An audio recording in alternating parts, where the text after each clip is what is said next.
So can you throw some light on the latest advancements and the innovations in the IVF? In the field of reproductive medicine, artificial intelligence starts playing a major role.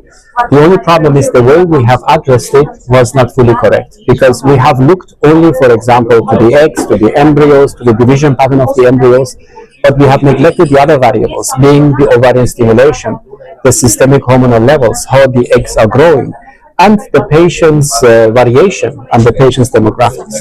So I think today, with the artificial intelligence, we're trying to incorporate a more holistic approach. So we try not only to look to the egg or embryo, but we try also to look to the hormonal levels.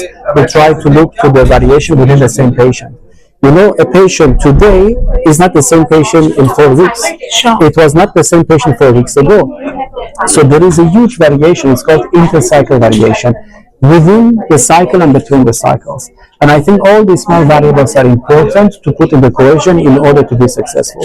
And something that we started realizing, especially in reproductive health, it's not one size fits all. You cannot continue stimulating and giving hormones and then repetitively trying again and again. You need to understand the source of the problem in order to address it. All right. What is the USP of the Art Fertility Clinics? How is it different from the others? And what's your key focus area, considering lab to life is your concept? Yeah. As I mentioned previously, reproductive health is, I call it a virgin field of medicine. It's 45 years old. Having said that, I am an IVF specialist now since more than 25 years. I have more than 250 peer-reviewed publications. I gave more than 300 lectures around the world, and still I can tell you, we have no clue what we are doing. If I'm telling you, we don't know what we are doing. So imagine what the rest is doing. Yes. So there are a lot of questions which are unanswered. Of course, when the patients come to us, we sit there, we pretend as if we know what's the problem. I can tell you no. There are a lot of unanswered questions. So when we say what is different what we do, we ask questions. We don't take things for granted. So we look, okay, is this correct what we do? Is this correct what we do? One example.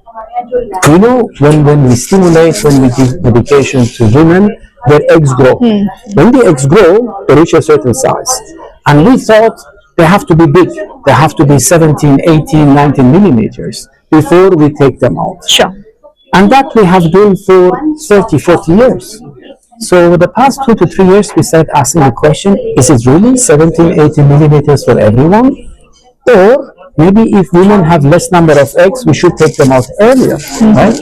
And we just published a paper in a very high impact factor journal where we demonstrated with extreme poor responders with low number of eggs, it would be crazy to go to 17, 18, 19 millimeters. You should take them out when they are 11, 12, maybe 30 millimeters.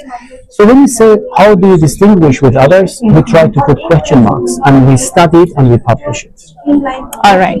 How can lifestyle impact the fertility rate? Obviously, obesity is no go. We know that the higher your body mass index, the lower is your fertility. We know, for example, lack of sun exposure is not good.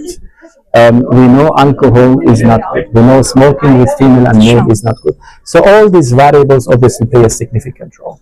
All right. So you create life. I think fertility is a gift and a miracle. So what's your message for the aspiring parents? Get your child as long as you are young.